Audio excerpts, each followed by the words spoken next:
Y vamos a poner este tiempo en las manos de nuestro Dios y Padre. Señor, estamos aquí nuevamente, Señor, expectantes y anhelantes, porque queremos escuchar tu voz, Señor. Te pedimos que tú hagas sensibles, Señor, nuestros oídos, nuestros ojos, Señor, para poder entender, para poder ver lo que dice tu palabra, Señor. Háblanos, Señor, y te damos gracias porque tú nos has dejado tu palabra para exhortarnos, corregirnos, entrenarnos en justicia, Señor. Capacítanos para toda buena obra. Te lo pedimos, Señor, en el nombre de Jesús. Amén. Originalmente, los seres humanos fuimos creados para vivir en comunión con Dios. En el principio, Adán y Eva vivían en el jardín más extraordinario que la tierra ha conocido. Lo extraordinario no era tanto el jardín, aunque era extraordinario. Lo extraordinario de ese jardín es que Adán y Eva vivían disfrutando todos los días de una comunión perfecta y gloriosa con el Señor. Pero cuando ellos se rebelaron contra Dios al desobedecer su palabra, la Biblia nos dice que ellos fueron expulsados del Edén. Y tanto ellos como toda su descendencia nos convertimos en enemigos de Dios. Eso es lo que es el ser humano sin Cristo, enemigo de Dios. Y vinimos a estar bajo el poder del maligno. La Biblia nos dice en la primera carta del apóstol Juan, capítulo 5, versículo 19, que el mundo entero está bajo el poder del maligno. El mundo entero está bajo el poder del maligno. La primera carta del apóstol Juan, capítulo 3, versículo 8, nos dice que todo el que practica el pecado es del diablo. Efesios 2 afirma que todos los que viven según la corriente de este mundo viven conforme a la potestad del aire, el espíritu que ahora opera en los hijos de desobediencia. Y el versículo 3 nos aclara que entre ellos, también todos nosotros los cristianos, en otro tiempo vivíamos en las pasiones de nuestra carne, satisfaciendo los deseos de la carne y de la mente, y éramos, por naturaleza, hijos de ira, lo mismo que los demás. Eso significa que cada persona, sin excepción, grandes y pequeños, hombres y mujeres, ricos y pobres, todos nosotros, mientras no nos arrepentimos y nos rendimos a Cristo para seguirlo, vivimos y seguimos atrapados, cautivos por el lazo del diablo para hacer su voluntad. El profeta Isaías, de una manera metafórica, nos dice que toda la gente de este mundo que vive según los criterios del mundo, es como si vivieran en una ciudad a la que Isaías llama la ciudad del caos. John Bunyan, en su obra El progreso del peregrino, nos habla de una ciudad, la ciudad de destrucción, que es una ciudad, es un lugar de pecado, de maldad, donde sus habitantes viven vidas pecaminosas y están condenados a la destrucción final si no buscan la salvación. De hecho, su personaje principal en esta obra literaria, llamado Cristiano, le dice a su familia: esta, nuestra ciudad, ha de ser quemada con fuego del cielo, en cuya terrible ruina pereceremos si no hallamos algún modo de escapar. Existe una forma de escapar de esa ciudad de destrucción, de esa ciudad del caos. Una sola forma. Y ese es Cristo. Cristo. Cristo es la única manera de escapar de la ciudad de destrucción y del fuego eterno que caerá sobre todos los habitantes de la tierra. Lo que tenemos que hacer es rendirnos a Él. Es pedirle a Él que nos perdone, que nos salve por medio de su sacrificio de esa destrucción terrible y eterna que se aproxima. Pero todos aquellos que se resistan a arrepentirse y a venir a los pies de Cristo, recibirán destrucción, una destrucción tal como la que el Señor le anunció a los habitantes de la ciudad de Nínive.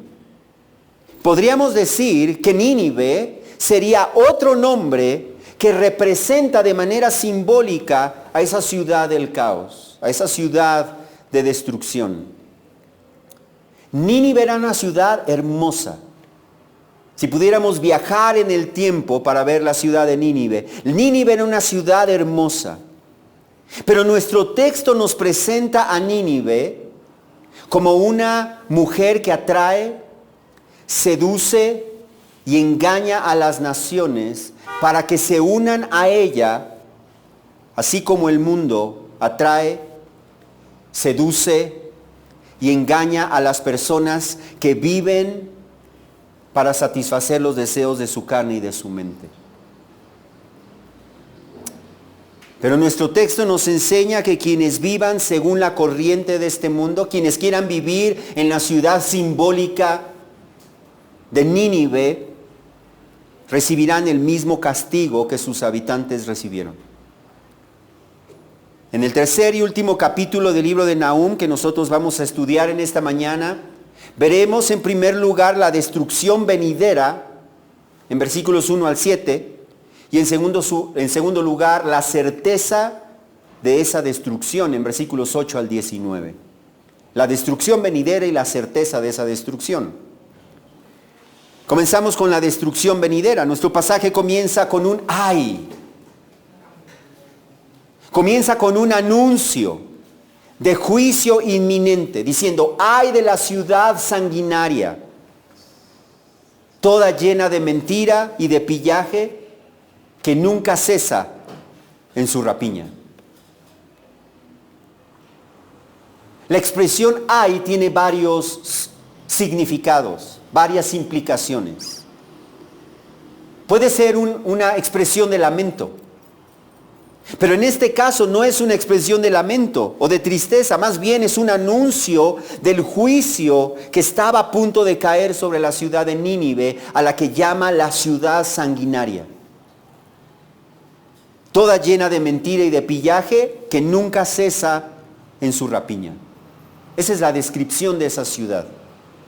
La llama la ciudad sanguinaria. Esa palabra sanguinaria nos habla de violencia, nos habla de crueldad, de inestabilidad, nos habla de insensibilidad, quiero decir, insensibilidad para matar, porque los asirios eran reconocidos y temidos por ser un pueblo cruel y despiadado con sus enemigos. Ellos se jactaban incluso de matar y de torturar de una manera cruel a sus oponentes.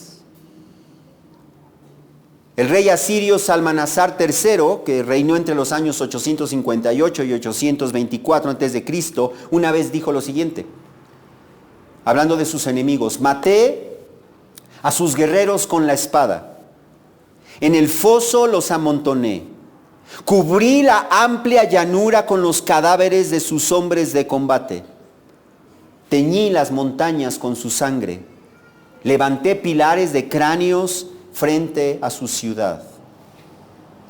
Pero como señala el comentarista Walter Mayer, la atroz práctica de los asirios de cortar manos y pies, orejas y narices, arrancar ojos, decapitar y luego atar las cabezas a las viñas o amontonarlas ante las puertas de la ciudad, la absoluta maldad con la que los cautivos podían ser empalados o despellejados vivos mediante un proceso en el que su piel era retirada gradualmente y por completo. Esta horrible crueldad planificada, impuesta sistemáticamente por la ciudad sanguinaria, estaba a punto de ser vengada. En versículos 2 y 3 el Señor describe con frases breves pero impactantes cómo iba a ser la destrucción de la ciudad de Nínive. Observa, nos dice que llegaría como chasquido de látigos. Versículo 2, indicando que ahora ellos serían azotados y serían tratados con crueldad. Luego dice ruido de crujir de ruedas, galopar de caballos y saltar de carros, carga de caballería. Dando a entender que ellos serían derrotados por un poderoso ejército que contaría con innumerables carros de guerra. Un ejército impresionante. El versículo 3 añade llamear de espadas, fulgor de lanzas, dando a entender que el poderoso ejército enemigo que destruiría a Nínive no solamente estaría armado con espadas y lanzas, sino que sus soldados serían expertos en usarlas. De allí que, como dice el versículo 3 en la segunda parte, habría en Nínive multitud de heridos, montones de muertos, innumerables cadáveres. Sería tal la destrucción y la matanza de los ninivitas que tanto los ninivitas que trataran de huir como los soldados enemigos, dice allí al final del versículo 3, tropezarían en los cadáveres. ¿Pero por qué sería esto? El versículo 4 nos revela la razón por la que Nínive sería totalmente arrasada. Dice, todo por las muchas prostituciones de la ramera. La encantadora, la maestra de hechizos, que seduce a las naciones con sus prostituciones y a los pueblos con sus hechizos. El Antiguo Testamento nos presenta al Señor, en muchas ocasiones nos presenta al Señor como el esposo de su pueblo Israel. Y cuando habla acerca de las prostituciones de su pueblo en particular, está hablando acerca de cómo su pueblo dejó su fidelidad al Señor para andar tras los ídolos de las naciones.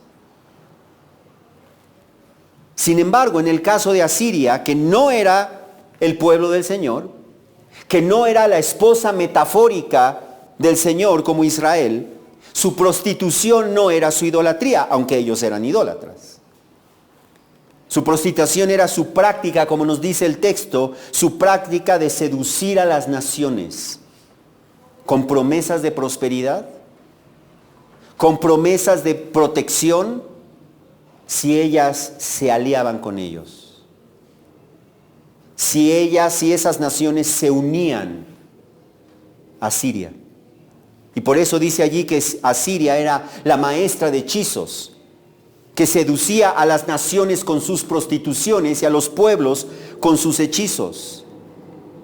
Pero sus promesas eran engañosas. Sus promesas eran engañosas porque las naciones que se rendían a Siria terminaban despojadas, esclavizadas y oprimidas. Y exactamente así es como actúa el mundo. El mundo es como una prostituta que te seduce, ofreciéndote deleites, felicidad, prosperidad, diversión, libertad. Pero todo eso es un engaño, es una ilusión, es un hechizo. Porque no te dice que al final terminarás encadenado, esclavizado, oprimido y destruido. Y por eso el Señor nos advierte en primera carta del apóstol Juan, capítulo 2, versículos 15 al 17. No amen al mundo. No amen al mundo ni las cosas que están en el mundo. Si alguien ama al mundo, el amor del Padre no está en él.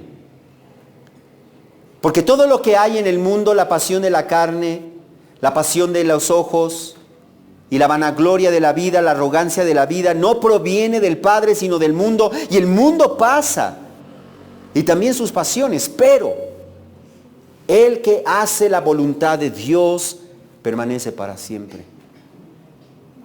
No amen el mundo ni las cosas que están en el mundo. Es un engaño, es una ilusión, es un hechizo. Por eso Santiago, capítulo 4, versículo 4, nos advierte: oh almas adúlteras, ¿no saben ustedes que la amistad del mundo es enemistad hacia Dios? Por tanto, el que quiere hacerse amigo del mundo se constituye enemigo de Dios. Así que vivir según la corriente de este mundo, conforme a tus malos deseos, pensando como el mundo, hablando como el mundo, divirtiéndote como el mundo, haciendo lo que el mundo hace, amando lo que el mundo ama, es como rentar una casa en Nínive e irte a vivir allí justo antes de su destrucción. Y por eso Nínive sería destruida, porque se volvió enemiga de Dios. El versículo 5 nos revela quién iba a ser el autor de su destrucción. Fíjate lo que dice el versículo 5 en nuestro pasaje. Aquí estoy contra ti, declara Yahvé de los ejércitos. ¿Quién está hablando? Yahvé de los ejércitos. El Señor está hablando, diciendo: he aquí que yo estoy contra ti. El Dios vivo y verdadero, el Dios todopoderoso, Yahvé de los ejércitos, es el que iba a destruir a la ciudad de Nínive juntamente con todos sus habitantes. Y de una manera poética, de una manera metafórica, simbólica, el Señor describe lo que iba a hacer con Nínive. Observa versículos 5 al 7. Nos dice: levantaré tus faldas sobre tu rostro y mostraré a las naciones tu desnudez y a los reinos tu vergüenza. Echaré sobre ti inmundicias y te haré despreciable y haré de ti un espectáculo. Y sucederá que todo el que te vea huirá de ti y dirá: asolada está Nínive. ¿Quién llorará por ella? ¿Dónde te buscaré consoladores? Nínive se había comportado como una prostituta y Dios le iba a tratar conforme a la costumbre del trato de castigo a una prostituta. Estas palabras nos hablan de una humillación total, de una humillación pública. Nínive sería completamente humillada, degradada, despreciada, expuesta a la burla de todas las naciones. Su caída sería vergonzosa, sería aterradora y nadie podría consolarla. Y el Señor ha dicho que ese será el destino también de todos los pecadores si no se rinden a Cristo. En el Salmo 50, versículos 21 y 22 nos dice: estas cosas, hablando de las cosas que hace el pecador y la manera en que vive el pecador, dice: estas cosas has hecho y yo he guardado silencio. Pensaste que yo era tal como tú, pero te reprenderé y delante de tus ojos expondré tus delitos. Entiendan ahora esto ustedes, los que se olvidan de Dios, no sea que los despedace y no haya quien los libre. Pero el versículo 3 promete: al que ordena bien su camino, le mostraré la salvación de Dios.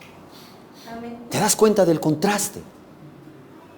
Destrucción y vergüenza para el pecador que no se arrepiente. Pero al que ordena sus caminos, le mostraré la salvación de Dios. Pero escuchar estas cosas acerca de Nínive era algo imposible de creer. ¿Quién podría destruir a la gran y poderosa ciudad de Nínive? El corazón mismo de la nación más poderosa de su tiempo. Piensa hoy en la nación más poderosa de nuestro tiempo. ¿Quién podría derrotar a esa nación? Que tiene armamento, tecnología. Pues de la misma manera parecía algo totalmente imposible de creer. Que Nínive, el corazón de la nación de Asiria, pudiera ser avergonzada y humillada de esa manera. Y por eso el Señor procedió a recalcar la certeza de su destrucción, y se nos trae a nuestro segundo punto, la certeza de su destrucción. ¿Y cómo hace el Señor para recalcar la certeza de su destrucción? Lo hace poniendo como ejemplo, trayendo a la luz la destrucción de otra ciudad poderosa. La ciudad de Tebas, la ciudad egipcia de Tebas, para demostrar que la caída de Nínive era totalmente posible. Observa en nuestro pasaje el versículo 8 nos dice, el Señor dice acerca de Nínive como si estuviera hablando con ella, le dice, ¿eres tú mejor que Tebas? La asentada junto al Nilo, rodeada de aguas, cuyo baluarte era el mar y las aguas su muralla. Tebas había sido la capital del imperio egipcio entre los años 2000 a.C. y 663 a.C. Era una ciudad impresionante por su tamaño. Tenía alrededor de 32 kilómetros de circunferencia esa ciudad. Y estaba asentada a las orillas del Gran Nilo, el cual a la altura de Tebas tenía una anchura de casi 1 kilómetro. Parecía un mar. Y por eso el texto nos dice que Tebas estaba rodeada por las aguas del Nilo, las cuales servían como una muralla protectora, como un mar que servía de baluarte. Además, Tebas era una ciudad impresionante por su belleza arquitectónica.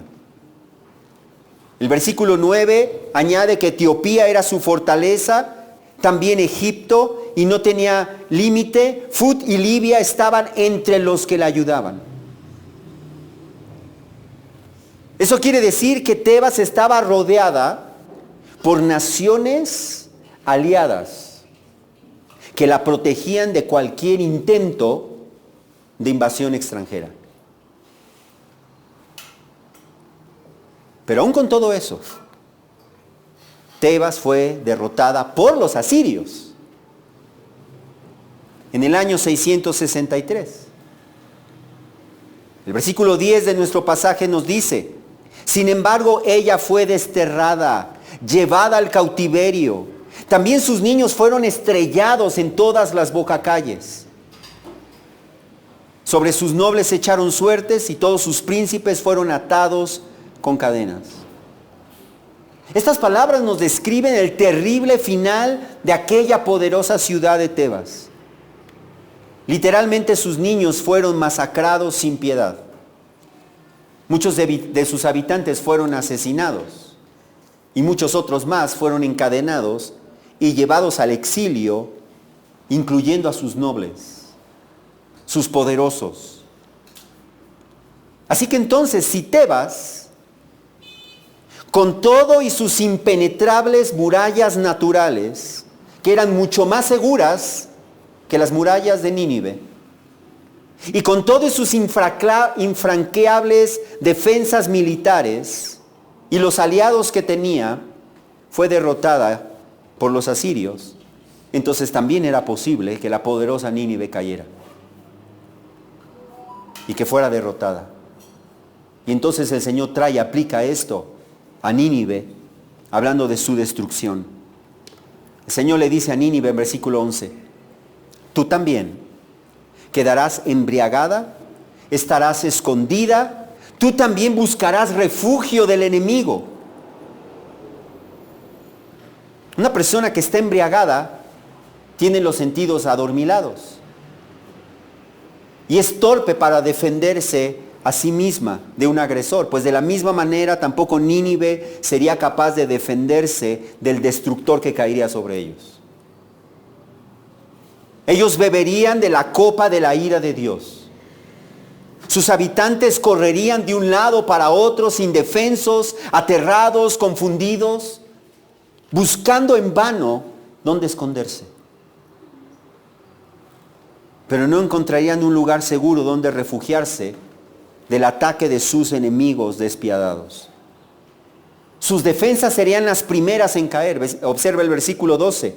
El Señor dice, todas tus fortalezas son higueras cargadas de los primeros frutos. Si se sacuden, caen en la boca de quienes las van a comer. Sus murallas, sus fortalezas serían sacudidas como alguien sacude una higuera que está llena de higos maduros, listos para comérselos, listos para devorarlos. Así van a ser sus murallas. De la misma manera, la valentía y la fuerza de los habitantes de la ciudad se esfumaría. Observa el versículo 13. Así es tu pueblo, solo mujeres en medio de ti. Toda su población sería, incluyendo a sus valientes, estaría como mujeres temerosas, aterradas, esperando que alguien las defendiera. Pero nadie lo haría. Finalmente, versículo 3 añade que las puertas de tu tierra se abren de par en par a tus enemigos. El fuego devora tus cerrojos. Al ser destruidas sus fortalezas y quemados los cerrojos de sus puertas finalmente se abrirían, dejando entrar a sus despiadados enemigos.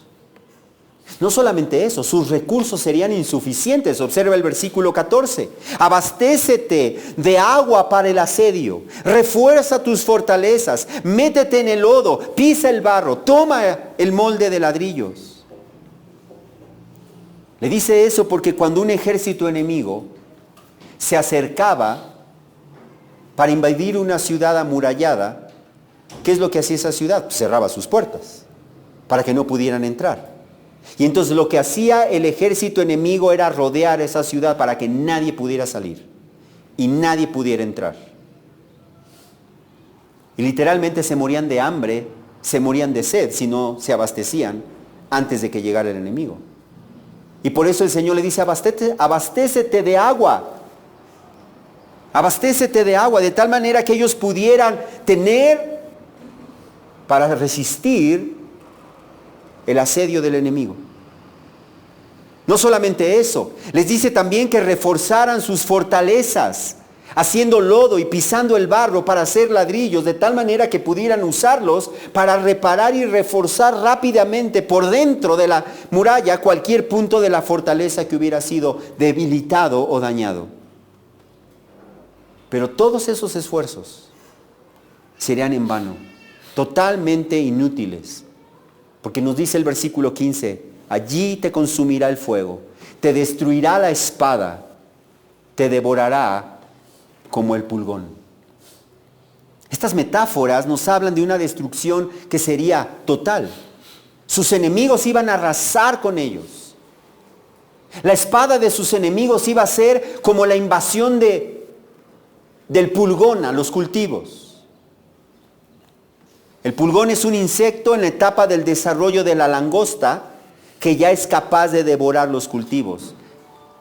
Recordemos que la langosta no son los animales marinos, las langostas son como saltamontes que viajaban como grandes nubes, impresionantes nubes que podían destruir a su paso en horas extensos cultivos y dejar en la miseria a los pueblos. Dice, pues así van a ser las espadas de sus enemigos, como el pulgón. Sus estrategias serían insuficientes. Observa el versículo 15, la segunda parte. El Señor dijo, multiplícate como el pulgón, multiplícate como la langosta. El pulgón y la langosta tienen la propiedad de multiplicarse rápidamente hasta formar un gran ejército. Por eso viajaban formando nubes impresionantes. Y el Señor entonces le está diciendo que aunque ellos se multipliquen todo lo que ellos quisieran, de tal manera que pudieran tener un ejército preparado para cuando llegara la invasión que iba a ocurrir en algunos años, ellos pudieran estar preparados. Sin embargo, serían insuficientes, serían incapaces de hacerle frente al invasor. Además, el versículo 16 añade, has multiplicado tus mercaderes más que las estrellas del cielo. Porque cuando Nínive era próspera, sus comerciantes se multiplicaron trayendo riquezas de todas partes del mundo. Pero ahora que se acercaba el final de la ciudad, sus comerciantes la dejarían abandonada, llevándose todo lo que ellos pudieran. Sus comerciantes, por eso dice que serían como el pulgón que despoja y vuela. El versículo 17 añade, tus oficiales son como la langosta, tus jefes como nubes de langostas posados sobre las tapias en un lugar, en un día de frío, sale el sol y se van y no se saben dónde están.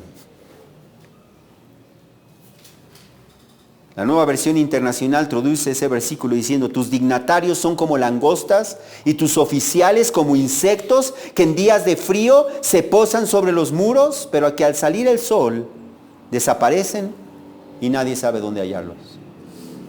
¿Te imaginas el espanto y el horror de la población al ver que sus valientes huyen despavoridos? No hay quien los defienda.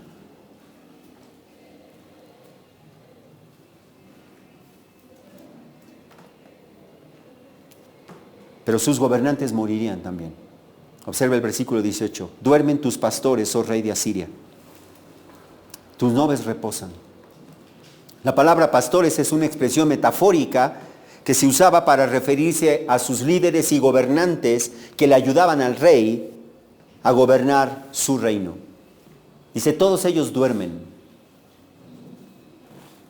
Recordemos nosotros que dormir es un eufemismo para hablar de la muerte. Todos ellos van a yacer muertos también. Tus nobles, tus gobernantes, tus oficiales, ellos también morirían bajo el ataque de sus implacables enemigos. De allí que, como añade el versículo 18, tu pueblo está disperso por los montes y no hay quien los reúna. Así que la muerte de los líderes de Nínive dejaría a toda su población como ovejas esparcidas por los montes, sin saber a dónde ir, sin saber a dónde huir. Pero no habría quien los reuniera. Finalmente el versículo 19 concluye el libro diciendo, haciendo un comentario definitivo. Observa, no hay remedio, no hay remedio, no hay remedio para tu quebranto. Tu herida es incurable. Todos los que oigan noticias de ti batirán palmas sobre ti, porque sobre quién no pasó constantemente tu maldad. Estas palabras nos muestran, nos dejan ver que no habría escapatoria, no habría salvación. No habría esperanza para los habitantes de la ciudad de Nínive. Y tal como el Señor lo anunció, exactamente así sucedió. La coalición de los medos y los babilonios logró sitiar la ciudad. El asedio duró varios meses. Y al parecer un factor clave fue que uno de los ríos que pasaban por la ciudad se desbordó debido a las fuertes lluvias, lo que socavó los cimientos de sus murallas y provocó el colapso de una parte de sus defensas. Tras el colapso de la muralla, las fuerzas invasoras irrumpieron en la ciudad, saquearon Nínive, destruyeron sus palacios, sus templos, masacraron a su población. La destrucción de Nínive fue tan completa que la ciudad nunca se recuperó. Y el gran imperio asirio murió. Su destrucción fue tan devastadora que la ciudad fue despoblada y sus ruinas quedaron en el olvido durante casi 2500 años, hasta que fueron descubiertas en el siglo XIX apenas. La destrucción de Nínive nos demuestra que Dios no está jugando con el pecado. Dios no está jugando cuando dice que destruirá al impío. Uno puede pensar, ¿y a mí de qué me sirve saber de Nínive, que fue destruida Nínive? De la misma manera que el mensaje para Nínive acerca de la destrucción de Tebas era una advertencia para ella. De la misma manera, la destrucción de Nínive es una advertencia para todos aquellos que siguen viviendo en la ciudad del caos, en la ciudad de destrucción, que siguen viviendo en el mundo y siguiendo la corriente de este mundo. Lo mismo va a suceder con esos habitantes de todo el mundo que se nieguen a rendirse a Cristo y que vivan conforme al sistema de este mundo, siguiendo la manera de pensar del mundo y de vivir independientemente de Dios y en desobediencia a Dios. Ellos serán total y eternamente humillados y destruidos. Los ejemplos de la destrucción de Sodoma, de Gomorra, de Jericó, de Tebas, de Nínive, de Babilonia, son un ejemplo. Son un ejemplo ante nuestros ojos de que los pecadores no escaparán del juicio de Dios. Ellos serán eternamente, ellos beberán eternamente de la copa de la ira de Dios. Ellos solamente encontrarán llanto y crujir de dientes en el infierno de fuego, donde el gusano de ellos no muere y el fuego no se apaga. Así que si tú quieres escapar del juicio que vendrá sobre todos los habitantes de este mundo, lo único que nos queda es correr a los pies de Cristo.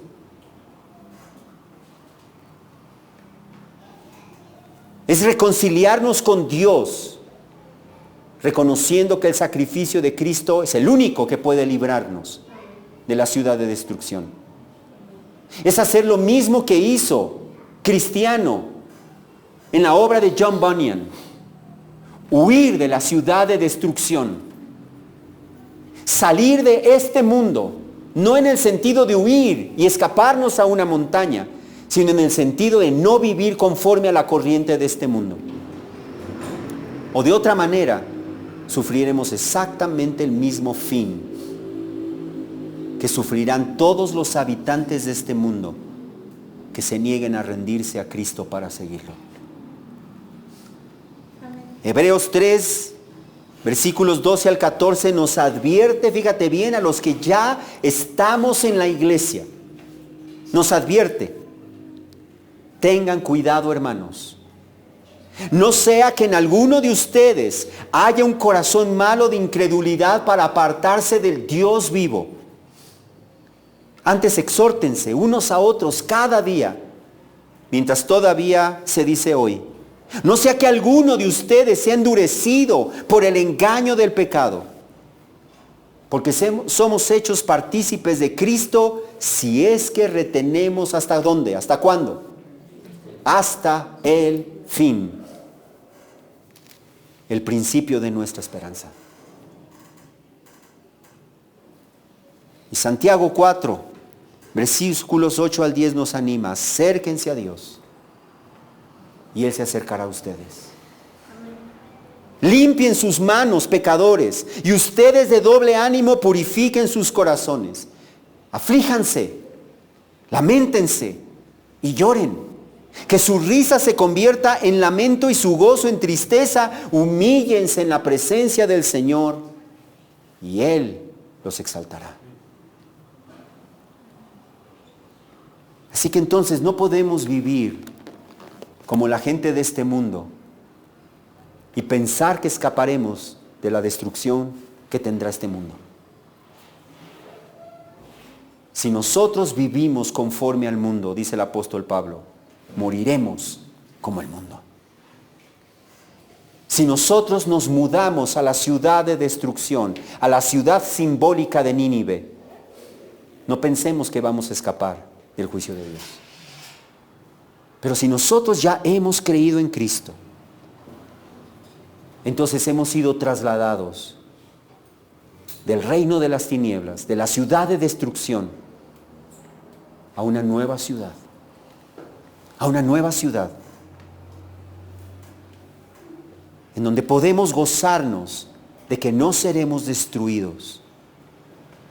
En donde podemos gozarnos de que nuestra ciudadanía no está en Nínive. Nuestra ciudadanía no está en este mundo. Nuestra ciudadanía está en los cielos.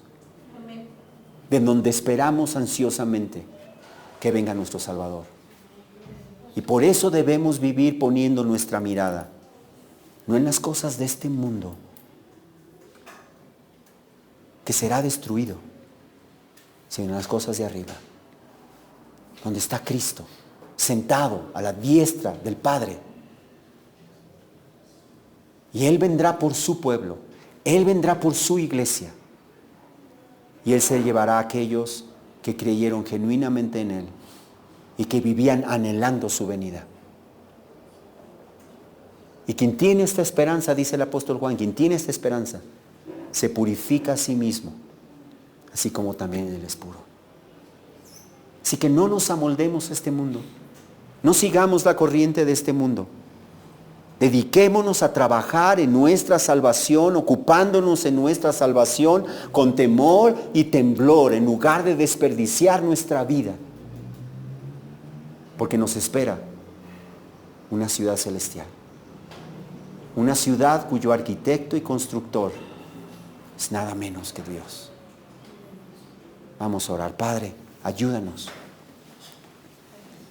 Ayúdanos, Señor, a no amoldarnos a este mundo. Ayúdanos a no ver la ciudad de Nínive y decir qué hermosa. Allí quiero vivir. Que no vivamos como el mundo y aspiremos a las cosas que vive el mundo, Señor, como muchos hoy en día en la iglesia, que aún presumen, Señor, en las redes sociales de una vida cómoda, vana, aún llamándose ciudadanos del reino de los cielos. Señor, que no vivamos así, que nuestra mirada esté puesta en lo eterno. Y Señor, que mientras estamos en este mundo vivamos para la gloria de tu nombre, gozándonos, Señor, en que tú nos has sacado de esa ciudad para habitar, Señor, en aquella ciudad cuyo arquitecto y constructor eres tú, Señor. Te damos gracias, Señor, y te damos gracias por este mensaje que tú dejaste, Señor, hace siglos, que tú nos diste por medio del profeta Nahum, Señor.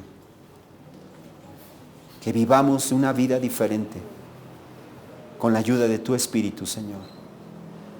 Te lo pedimos en el nombre de Jesús. Amén.